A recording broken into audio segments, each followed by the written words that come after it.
wet November morning in central London. Thousands of farmers gather to protest the end to inheritance tax relief. In a period of profound transition for the sector, this, they say, spells the end for the family farm. So, farming families from across the country have left their livestock and their crops and travelled down to Westminster. Jack, my nephew, loves the farm, grew up on the farm. The Bowers have come on a coach from Staffordshire. Good morning. Am I going too fast? Soon enough, they will be on the front pages in the national limelight, posing the question, how did it get to this? This is the story of a year in the life of a family farm and how they found themselves colliding with events. Not just tax changes, but turbulence unlike any in recent memory. So much so that for them and for many, this feels like the last straw.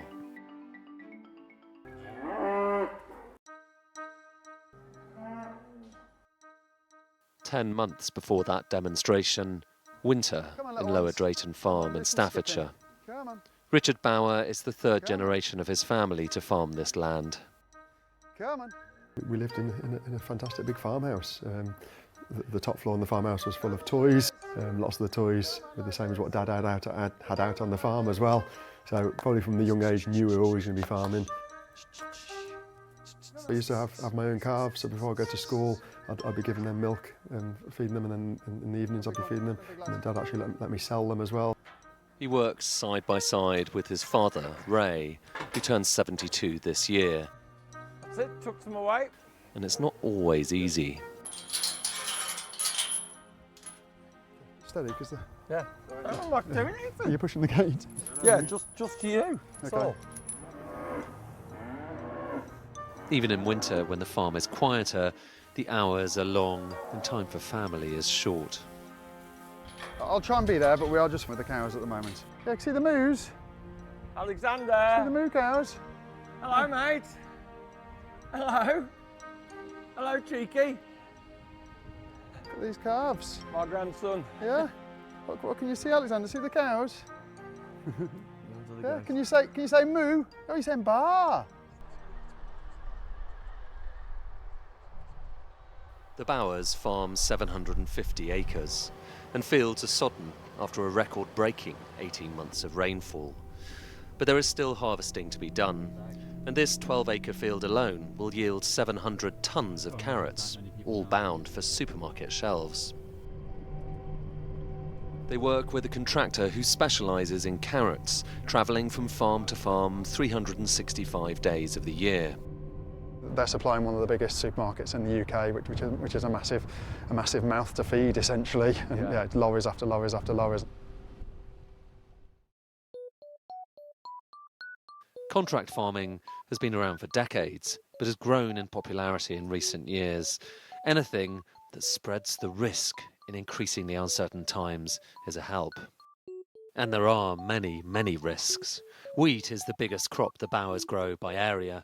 You'll see there's green areas of the field, that's where the crop's growing, and it's not perfect, but it's growing. The brown areas of the field are where it's failed, unfortunately. But after months of rain, they haven't been able to plant all of this year's winter crop. And a lot of what is in the ground already has perished.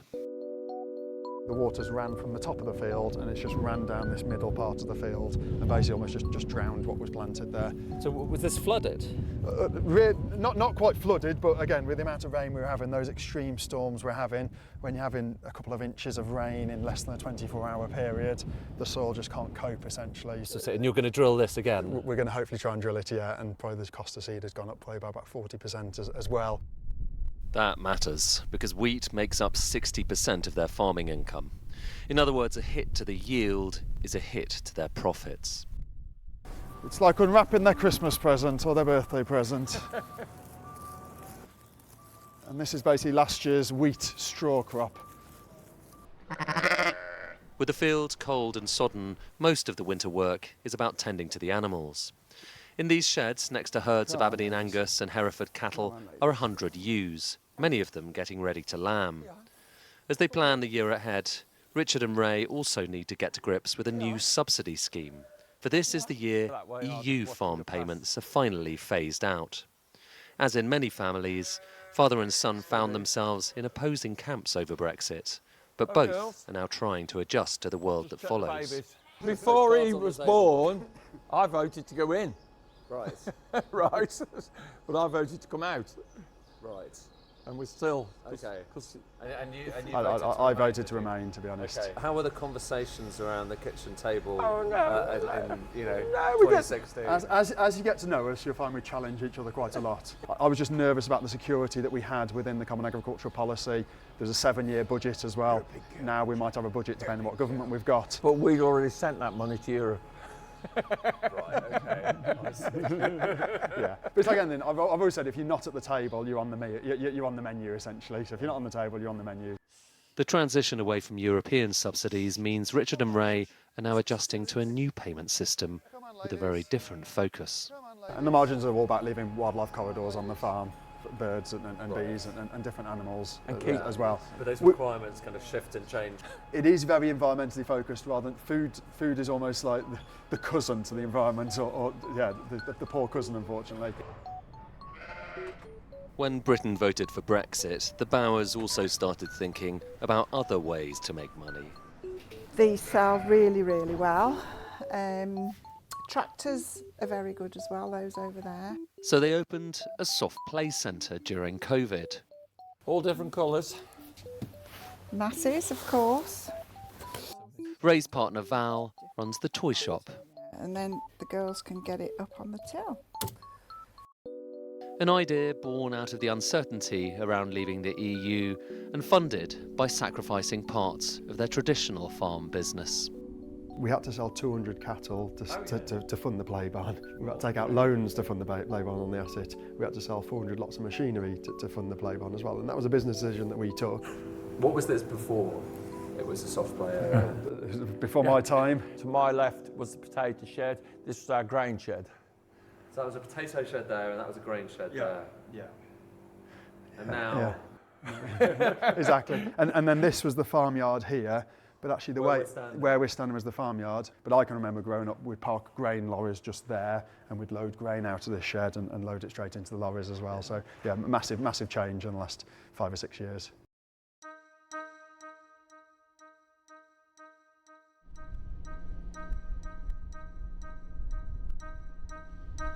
As the farm emerges from the darkness of winter, there's a sudden surge of activity. Oilseed rape, the second largest arable crop here, is sprayed with fertiliser. Come on, babies! Hooray! While the cattle are put out to pasture for the first time.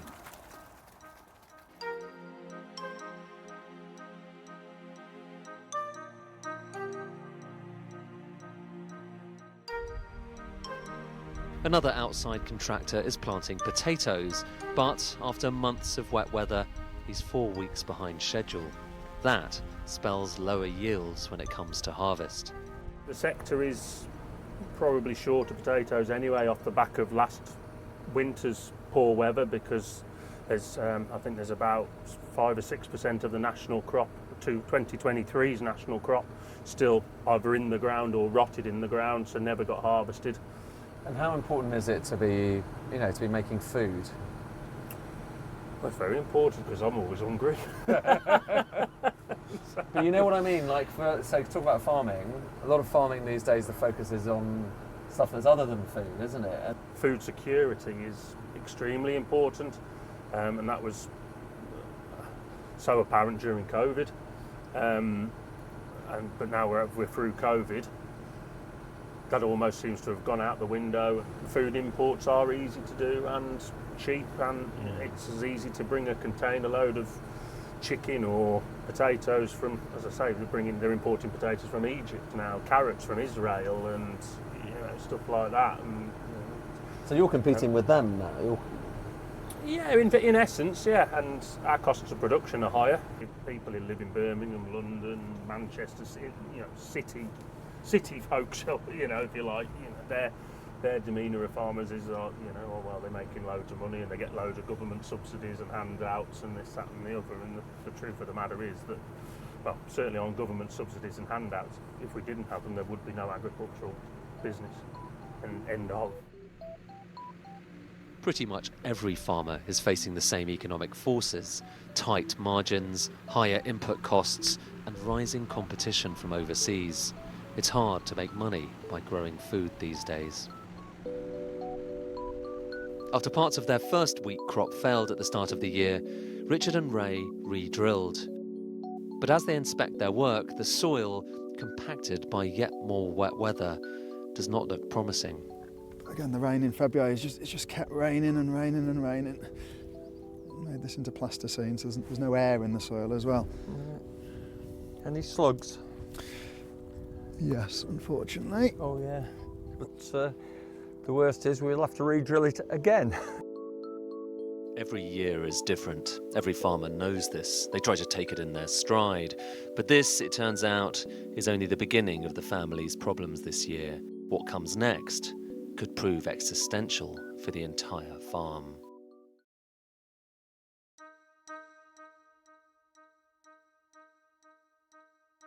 Summer. One of the busiest periods on Lower Drayton Farm.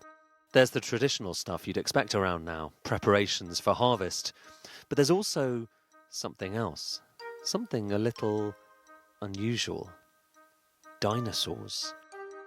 And mazes, and lots of children. Everyone having fun? Everyone having a good time? Yeah.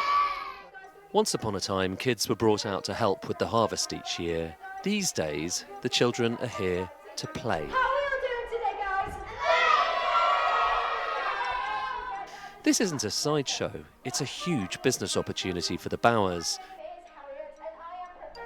and they've seized it with open arms. This field, the one with the maze of maize, is at the heart of what Richard and Ray want to do. Once upon a time it was used to grow food. Now it's being used to entertain, earning them precious income in the process. This will be worth about £250,000 to the business as income, basically. So yeah, it's very, so very, this very, is a very very important. lucrative field.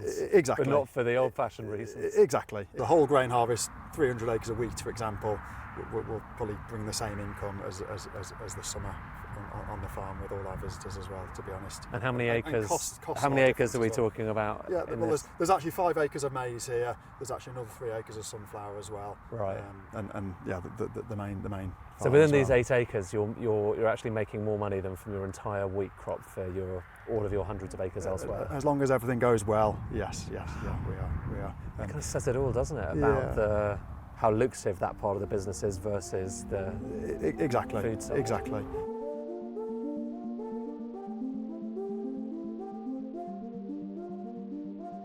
Today, Lower Drayton Farm is earning more money, much more money, from the entertainment side of its business than from food. Agri-tourism now accounts for 80% of all revenues.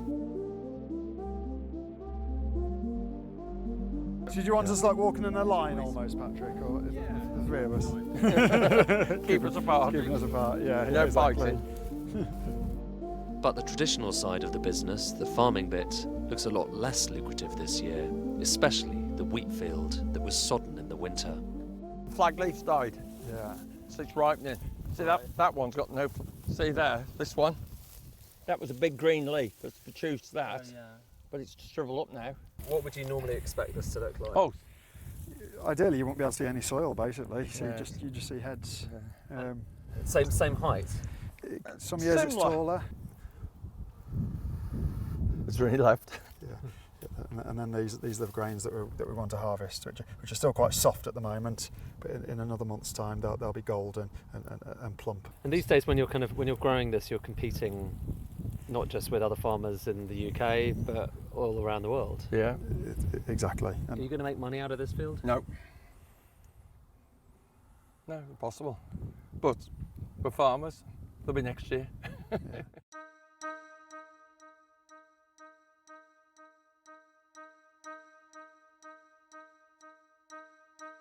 Harvest.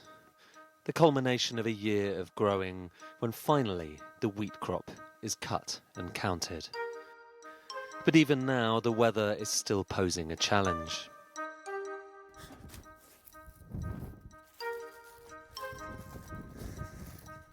All the farmers watching will say, oh, he doesn't know what he's doing.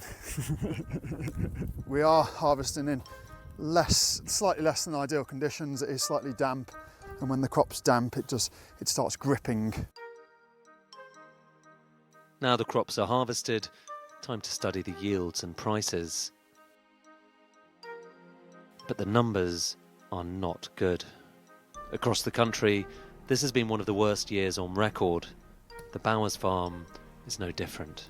Unfortunately, this is showing a loss on this block of land of about £5,000 for our 2024 harvests. So this particular block of land that I'm showing you here, we've decided that we're going to reduce the wheat acreage.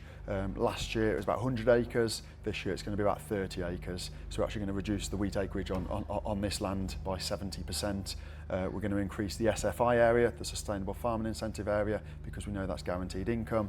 I'd say really the last 2 years there is a significant loss, unfortunately, and it looks like we're going to have a third year as well, a knock-on effect of that, unfortunately. Farmers, like everyone else, respond to incentives. And now, the post-Brexit farm payments, those SFIs, provide more money for giving over tracts of land like this to wildflowers than for traditional food farming. The upshot, though, is that this farm, like many others around the country, is slowly turning from a food business into something else. It's not just subsidies driving this, it's also the market. These days, the farm's single biggest money raiser is something new and unconventional.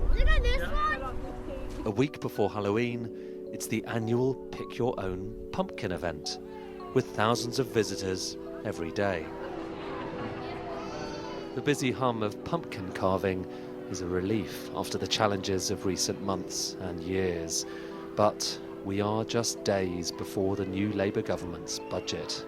A budget that could change the calculus for family farms around the country.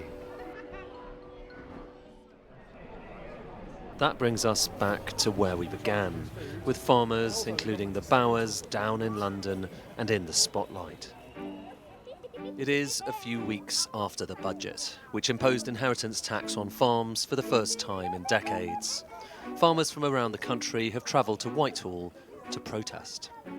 Are you angry? We are angry. You know, there's 3 generations I was here today. It's been quite a tough year.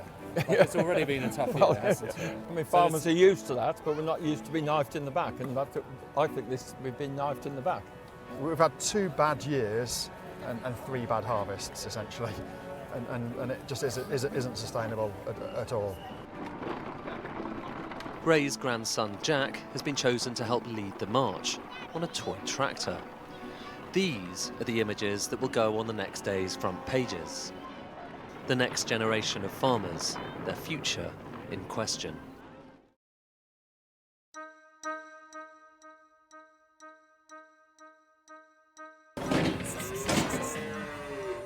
Just as the farm begins to wind down for the winter, the Bowers are hit by yet more bad news.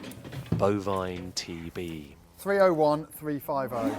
After one of their herd tested positive with the disease, the rest of the animals need to be isolated and checked. Sit still. And each one injected on the neck by tester Nicola. Come on, beautiful. Up we get. Come on. Because we've now classed as being down with TB, we're not allowed to buy any animals in at the moment. Come on, girl. Up we get. They don't really like going through the handling system that often, so they can get stressed out. Good girl. Even if the herd tests negative, the restrictions on buying in cattle during the period will have a knock-on impact on next year's cash flow. 601. The Bowers also continue to wrestle with the fallout from the inheritance tax changes announced in the budget. Morning. They're meeting with their accountant Richard to discuss options. I mean, this is where some of your value is, not just land, it's livestock as well. There's 30 cows in there, worth £2,000 a piece. £2,000 a piece, yeah. I mean, the other big thing we haven't mentioned in terms of value is your equipment. Yeah, so the combine harvesters here on a winter wash, basically. I mean, from memory, that's about 100,000 or something like I that. think a new set of tyres would be about £6,000. For this farm, the problem with the inheritance tax changes isn't so much the change in agricultural relief, but the change in the business property relief alongside it. Because we've got an awful lot of equipment, we've got an awful lot of buildings, we've got an awful lot of land, and we've got the trading business as well. Yeah. So it's all affected. But I'd say as land, we're not big farmers, we're average, aren't we, really? And that £1 million threshold is just too low. Asset rich, cash poor, a lot of farmers are. What you have to realise with farming is that farmers are custodians of the land. That land is never realised from a value perspective. It just passes from one generation to another. So on paper, yes, it might be worth a lot, but that means absolutely nothing for the farmers. From a farmer's perspective, you get your value from what you do from it. After a rough valuation of land, machinery, livestock and other operations like the play barn, the Bowers have calculated that they could be liable for up to £800,000 of inheritance tax if Ray were to pass away without any plan in place. It is not a sum they can afford.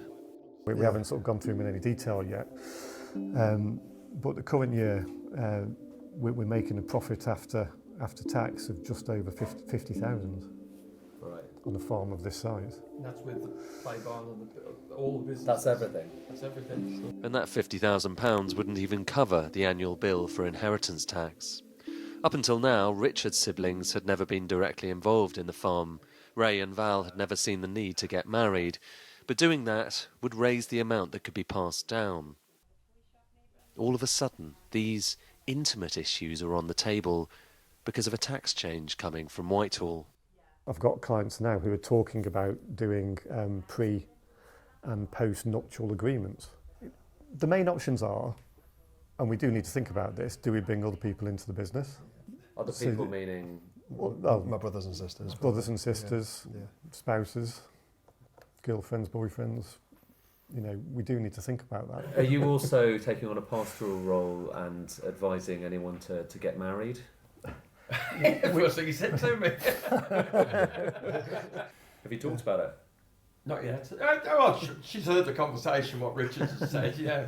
Some people assume that with an expensive accountant, anyone can make these charges go away. But it turns out it's not that simple.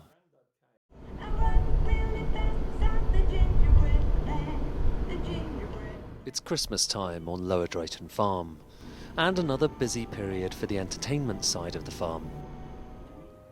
Ray and partner Val are making the final preparations for their Christmas experience, Jingleville. So we're going through the exit, really. So this is where, when Santa comes, this is where Santa sits, and his little elf sits by him. Yeah, little elf. she does. A little, oh God, I'm not going to be a little elf, Ray. Or am I? Maybe I am. It's not exactly the kind of thing they teach you at agricultural college, but it's a big deal for the Bowers. Last year, when they launched it, it cost them £250,000 in investment. Teddy-tastic here. So what they will do is choose their bear. Go on, choose your bear. What we have to do is make sure that his tummy's right the way out. And we've got to feed him so that he's not floppy like that. It didn't make any money in 2023. This year, the hope is they break even and maybe turn in a profit next year. Zip it up and Velcro him down, and there you go. What are you going to call him? Farmer Ted.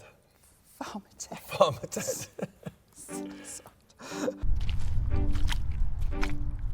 Part of being a farmer is learning to expect the unexpected, but this year has provided more surprises than ever before. It ends in uncertainty.